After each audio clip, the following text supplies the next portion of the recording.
Adriana, Léo. Eu estava sentado ali, enquanto estava sentado, estava fazendo uma analogia, eu sei que pode parecer um pouco distante para alguns, entre a terra, a empresa. Porque a terra, entre tantas coisas que produz árvores, passa os nutrientes dessas árvores através de suas raízes, e a vida se faz de forma abundante. Eu diria que a empresa tem uma similaridade com a terra, porque de certa forma ela produz vida. Vocês devem estar pensando assim, se vida é doido, a gente produz objetos, e objetos são inanimados. Vocês vão entender ao que estou me referindo. Se eu prosseguir nessa analogia, eu colocaria a árvore como aqueles que fazem com que a empresa produza. E esta árvore está dividida da seguinte forma: o tronco, o cerne da árvore, são os seus diretores, aqueles que detêm cargo de chefia, que gentilmente nutrem os galhos, nós, a força trabalhadora, os colaboradores, entre os quais também me incluo, para que esses galhos produzam frutos vigorosos, fortes. O Andrés deu o exemplo do açúcar. Tem um ditado que é extremamente antigo, mas eu gosto muito de usar ele porque ele diz o seguinte, que o exemplo não é a melhor forma de convencer, é a única. E eu diria que um líder, antes de ser um chefe, ele é um líder, e ser líder por excelência é compreender profundamente o que compete aos liderados, mas não é só isso. É compreender profundamente a si mesmo. É ter uma boa gestão sobre o ser humano que ele é. Porque se ele não tem um bom entendimento do ser humano, como é que ele pode entender o ser humano como a primeira parte da sua extensão? Daqui a pouco vocês vão entender para mim o que é a extensão do ser. Quando eu digo extensão, não é algo separado, é algo conectado ao ser. Quando eu digo que, de certa forma, a empresa produz vida, se você entrar na linha de produção de uma empresa, você vai observar que, frente às máquinas, existem pessoas. E eu acho que, nessa hora, há uma simbiose entre aquele que produz e aquilo que é produzido. As coisas se misturam, né? Por quê? Porque o que motiva aquele que está diante da máquina a produzir são os seus sonhos, seus objetivos, casar-se, comprar uma bicicleta, formar-se, estudar, na verdade, os presentes de Natal e por aí vai. Eu vejo que o objeto e aquele que produz o objeto se fundem. Eu acho estranho, às vezes, pessoas que depreciam a vida material. Eu acho que as coisas existem para nós e nós existimos para elas. Então, a gente não precisa depreciar coisas para apreciar pessoas, nem depreciar pessoas para apreciar coisas. Eu acho que elas são a justificativa até do nosso existir. Então, a vida material é tremendamente importante. Quando eu falo de vida, obviamente eu não estou me referindo à vida física, mas a ciência sabe que o aço não é estático, ele está em constante movimento. Mas eu estou me referindo à vida de forma mais poética, mais lúdica, de forma subjetiva.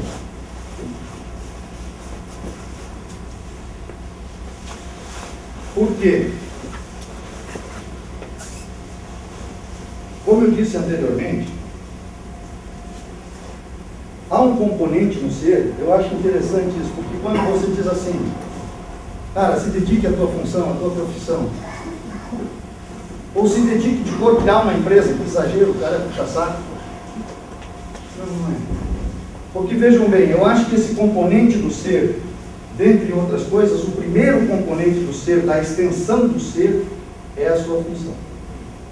Recentemente eu fui dar uma entrevista sobre a Sociedade do Pensamento Vivo, de Coral Panorama, no programa Vera Toledo. Ela me conhece há alguns anos. E quando ela começou a entrevista, ela disse, gente, eu estou aqui com o Guilherme hoje, que vai falar da Sociedade do Pensamento Vivo. Mas antes de nós conversarmos sobre isso, eu queria dizer para vocês o seguinte, gente, esse homem fabrica lagos ornamentais e aquários maravilhosos. Todos os aquários bonitos que vocês veem aqui no litoral e lagos bonitos, podem ter certeza que foi esse homem que fez. Ora, quando ela disse isso, ela me identificou muito mais pela minha função, eu faço isso há 30 anos, do que pelo meu nome. significa o quê? Quer dizer, a função do ser, a profissão que nós exercemos, é um componente do ser. Então, você se dedicar a ela de corpo e alma não vai a nenhum favor. A gente não deve ver a função como um mero dever, como uma mera obrigação, porque ela, de certa forma, não pertence à empresa. O dia que você se desliga da empresa, essa competência te acompanha onde quer que você vá. Então, tudo que você fizer para que essa competência realmente aflore, você está fazendo um favor, antes de mais nada, a si mesmo.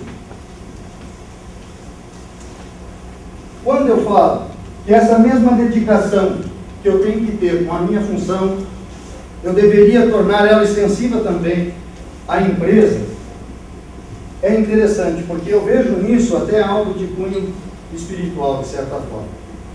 O Andrés colocou aqui o chicote da vida. A vida é tremendamente sábia, porque ela nos devolve aquilo que a gente dá para ela.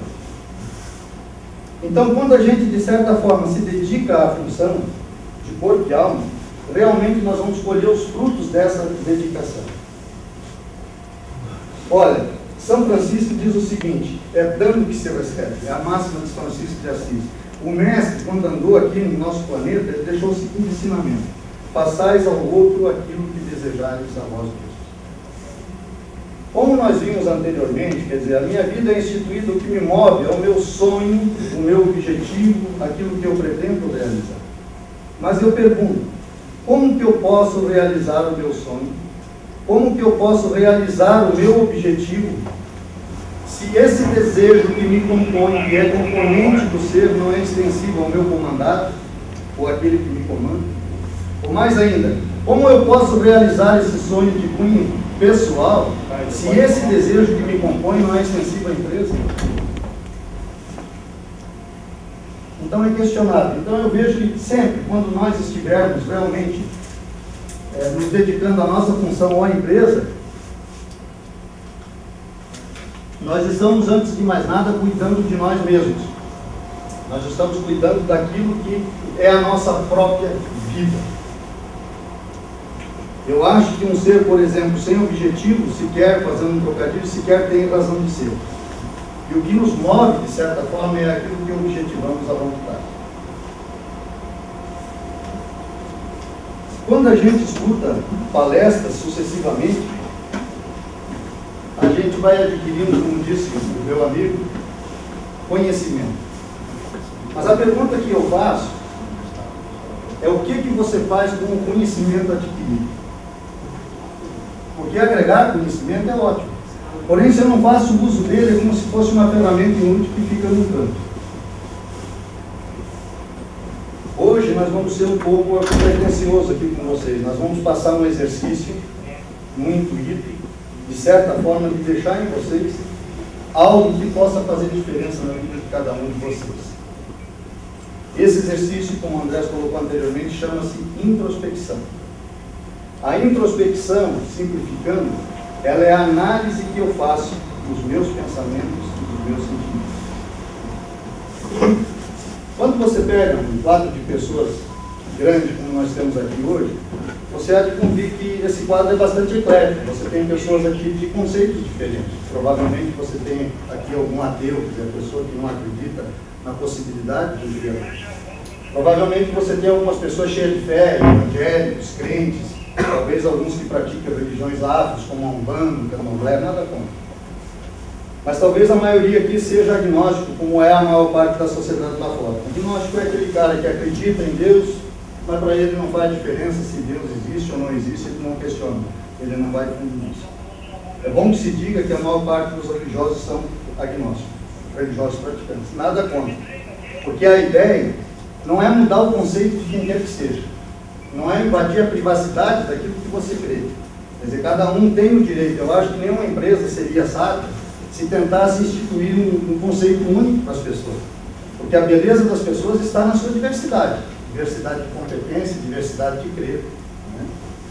Eu estou fazendo essa colocação porque eu quero evidenciar bem para vocês que esse exercício que nós vamos passar, ele não só é possível de ser praticado, como vocês, na verdade, nesse exato momento, já estão praticando. Então eu acho que a primeira marca que vai ficar instituída em cada um que está ouvindo nesse instante é o fato de se perceber como um ser introspectivo. Porque no momento que vocês escutam aquilo que a gente está discorrendo e falando, você vai ouvindo e analisando. Bom, isso me serve, isso não faz sentido, isso é interessante, isso é besteira, né? Você vai fazendo a tua avaliação e usa uma coisa que todos nós humanos temos, que é o senso crítico, e a partir desse senso crítico você faz as duas escolhas. Isso eu vou adequar na minha vida, isso não vou adequar. Isso, na verdade, chama-se introspecção compreensiva, porque você está ouvindo e analisando de que forma eu utilizo isso, de que forma eu não utilizo.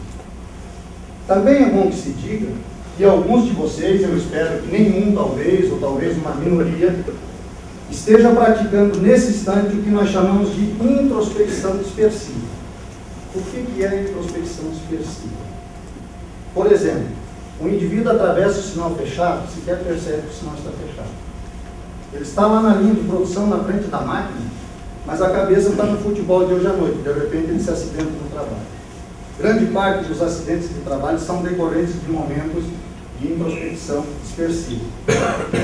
A introspecção dispersiva, ela é tremendamente danosa, porque ela é feita daquilo que o Andrés falou, de dois termos que de certa forma não existem. É o passado, às vezes você fica lamentando coisas que deixou de fazer, o curso que não fez, a herança que não recebeu, etc. E perde o foco daquele exato instante. E o futuro, que é de fato uma mentira, porque nesse exato momento o futuro não chegou. Aí você pode estar se perguntando, bom, então eu não posso traçar objetivos, a empresa não pode traçar metas a longo prazo, não podemos? Podemos e devemos. Mas se você prestou vestibular, por exemplo, para engenharia, você vai levar 5 anos fazendo o curso para receber o canudo. Isso é um objetivo a longo prazo. Mas você só pega o canudo se você estiver estudando a prova de hoje. Então, se a gente não estiver fazendo alguma coisa hoje, no sentido daquilo que a gente objetiva a longo prazo, isso não acontece. E a introspecção dispersiva, ela é muito isso. Você vive esses dois tempos. Você está lá ou lá e não está aqui. Nesse exato instante você não está aqui.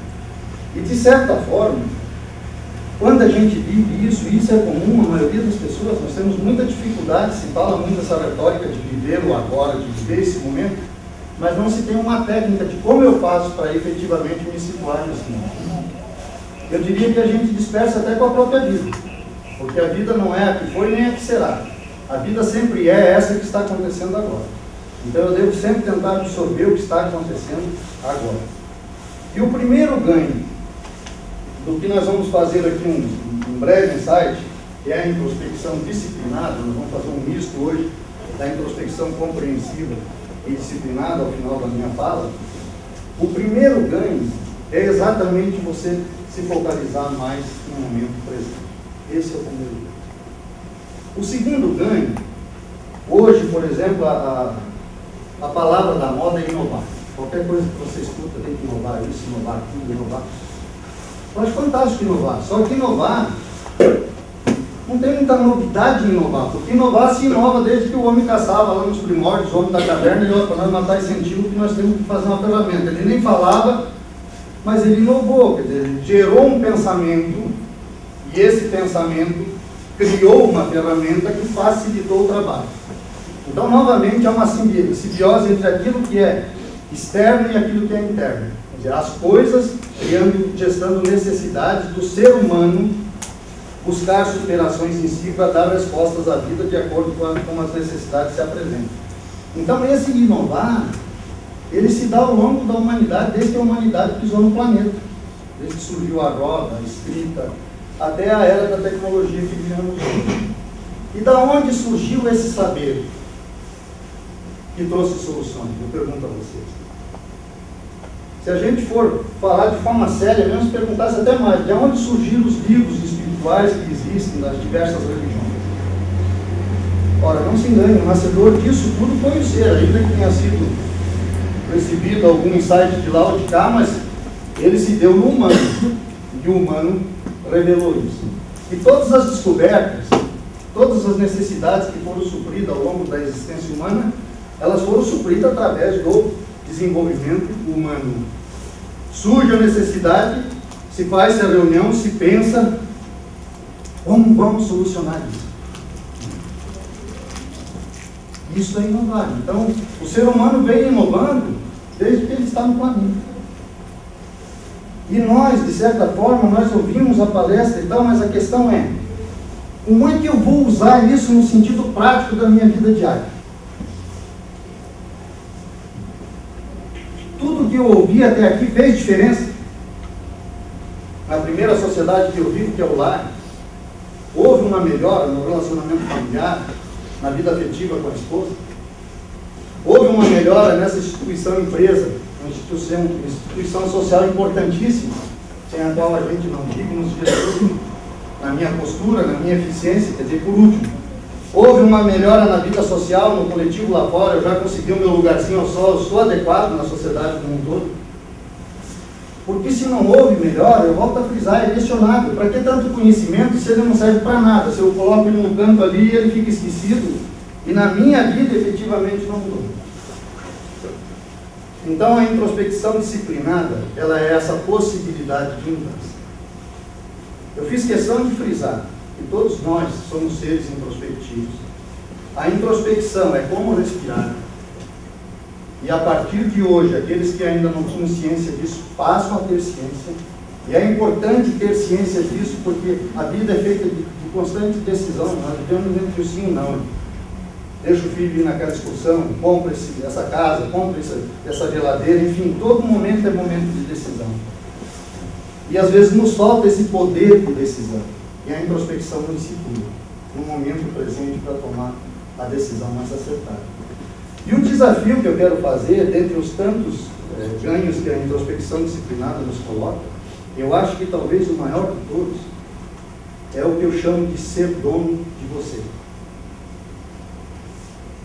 Eu proponho a introspecção disciplinada, o mais correto é você fazer de manhã, quando você ainda não está envolvido com as labutas diárias. Então você acordou, faz lá a tua higiene pessoal, antes ou depois da higiene pessoal, se senta numa cadeira de forma bem confortável. Fecha os teus olhos e deixa o teu pensamento dentro, não direciona. Até o 10º dia, talvez você não tenha nenhum insight criativo, mas pode crer, se você fizer durante 30 dias, e é essa a proposta que eu faço, que a gente institua isso durante 30 dias, você vai ter insights criativos, alguns antes do 10º dia, outros depois do 10º dia, afirmo isso por experiência já vivenciada dentro da sociedade do pensamento livre. Mas o ganho maior é, sabe, cara, você ter domínio sobre você.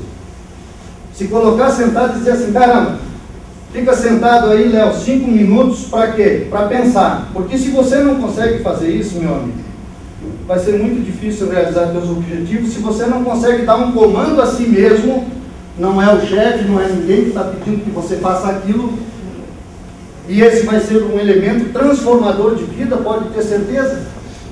Então, se não há essa disposição minha de ter um domínio sobre mim mesmo, como é que eu vou dominar bem a minha função, a minha profissão, a minha vida, as minhas decisões? No primeiro instante, faça para ter esse domínio próprio. Não, eu vou dar uma ordem de mim para mim mesmo. Se senta aí 5 minutos, 3 minutos e aquieta. Fecha os olhos. Rapaz, do 5º dia em diante, você vai ver como a tua vida já começa a ficar mais organizada.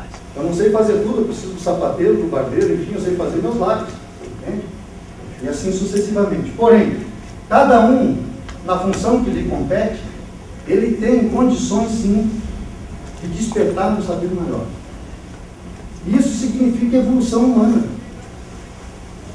Isso não significa uma inovação só a nível de empresa, significa uma inovação a nível de indivíduo. Caramba, há um saber em mim que eu não uso. É como uma ferramenta inútil. Então, se eu não me propor a introspecção, esse saber não é manifesto. Porque o saber realmente é dar esse tempo de manifestação. Esses 5 minutos que eu sugiro que vocês façam de manhã, é exatamente dar o tempo para que esse saber seja manifesto. É fantástico o nível de superação. É fantástico. Como eu frisei anteriormente, para terminar minha fala aqui com vocês, eu trabalho com lagos e aquários há 30 anos. Eu comecei em Lages.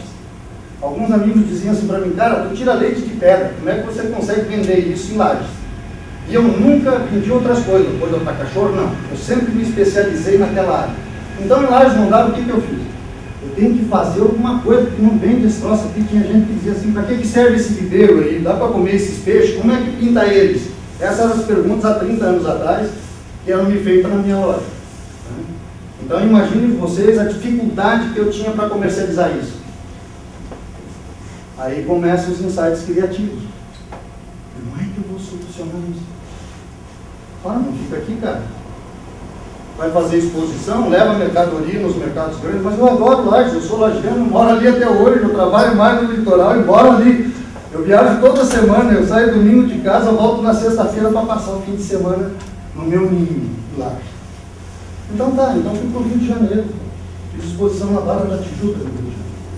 Primeira empresa brasileira a fazer exposições de aquários. Não fez, exposições de aquários. E fiz em diversos lugares do Brasil, comecei no Rio. E a empresinha está ali em Lages. Primeira empresa brasileira a fazer contratos de manutenção. Porque a dificuldade, você chegava numa empresa vender um lago ornamental, como vocês têm aqui, não é bem ornamental de vocês, a dificuldade era como é que eu cuido disso, né? Então hoje nós temos multinacionais, como a Takata, nós temos a Zen de Brusque como clientes, o Jurerê Internacional, né? Então é uma empresinha pequena situada em Lages, mas que tem clientes espalhados no Brasil inteiro. A Panis, de Caxias do Sul, né? E da onde veio isso? Quer dizer, era eu ali com a minha empresinha. Insights criativos. Presta manutenção. Hoje nós já temos mais de uma empresa, eu lembro que a gente dividiu em duas, porque ela estava meio grande, meio inflada, então dividiu em duas, mas a água era junto. E esse potencial, volto a frisar, na área de cada um, ele está aí. Até, eu não sei se alguns aqui vocês estão estudando, mas até quando a gente estuda é interessante. Se a gente pegar a apostila que você está estudando, ler essa apostila e tal, e de repente fazer um momento introspectivo, terminou de ler, fecha os olhos e dá um tempo. Cara, você vai ver como você vai sair bem melhor nas provas. Porque a nossa dificuldade realmente é interiorizar, é ter a percepção, é ver. E quer ver como isso é tão verdadeiro? Eu escrevo um livro que a introspecção disciplinada nos dá a capacidade de observar o óbvio. Daí você diz assim, pô, mas o óbvio todo mundo vê. O que você está vendo nesse momento, em primeiro lugar? O que você está vendo em primeiro lugar nesse momento?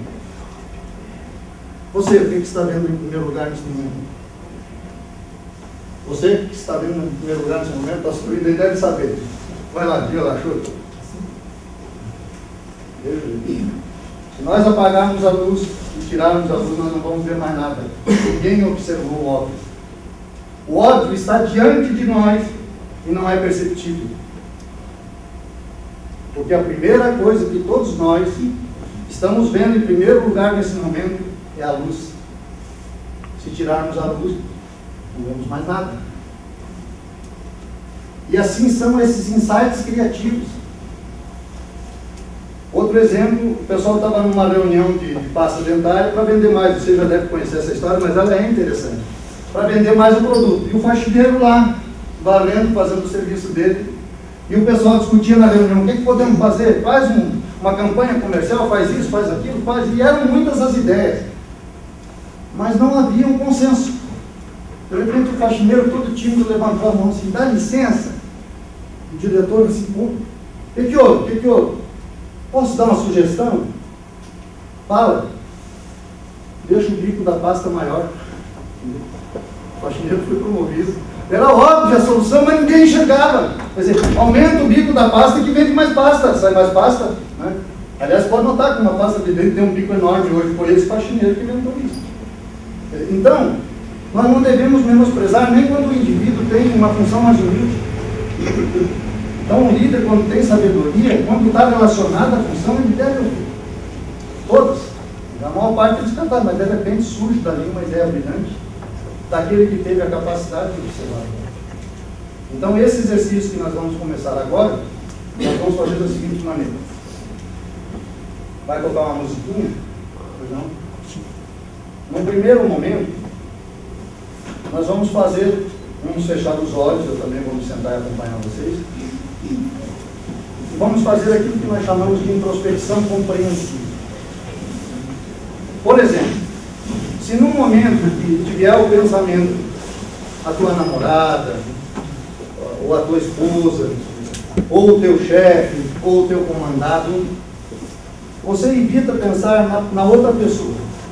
Você pensa qual é a minha relação com essa pessoa. O que é bom nessa relação? O que eu posso melhorar? O que eu poderia fazer diferente? Se você pensar na empresa, não pensa na empresa, evita pensar na empresa. Pensa assim, qual é a minha relação com essa empresa? O que eu poderia modificar? O que eu gosto? O que eu não gosto? Só situa as questões, tá? Isso é introspecção compreensiva. Então, qualquer coisa que te venha no pensamento, seja ela qual for, se ela envolve outras pessoas, volte o pensamento para você e pergunte qual é a relação que você tem com aquela situação, tá certo? A mesma coisa vale para a função, etc. Isso vai durar no máximo uns 3 minutos. Passados esses 3 minutos, fizemos essas indagações, deixamos de direcionar o pensamento. Continuamos mais um pouquinho até o final da música, de olhos fechados. Ao final, se encerrou o momento introspectivo. Se alguém quiser dividir depois desse momento, a gente está aqui para ouvir. Se alguém quiser fazer alguma pergunta, a gente está aqui à disposição. Provavelmente vão ser colocados alguns livros para vocês aí. Seria interessante se cada um pudesse ter um livro. O mais interessante seria instituir esse treinamento na empresa, porque daí a gente conseguiria avaliar a evolução de cada pessoa no sentido prático da sua função e da sua vida lá fora, né? Mas enquanto isso não se faz possível, eu peço àqueles que adquirirem o livro, que depois de ler o livro, empreste para aquele que não tem o livro. Porque eu não tenho dúvida nenhuma que a introspecção, primeiro, vocês vão ter essa percepção, ela já é parte de mim. Segundo, se vocês aceitarem esse desafio e fazer a introspecção disciplinada, vocês vão ter domínio próprio, ou seja, ser dono de mim e das minhas ações. E terceiro, vocês vão ter insights criativos, intuição e solução para todo problema, seja lá no lar, como falei anteriormente, seja na empresa, ou seja na sociedade lá fora, ok? Então, 5 minutos, pode passar mais 5 minutos a mais. Vamos sentar também, que a introspecção é bom estar sempre sentado de forma confortável, tá?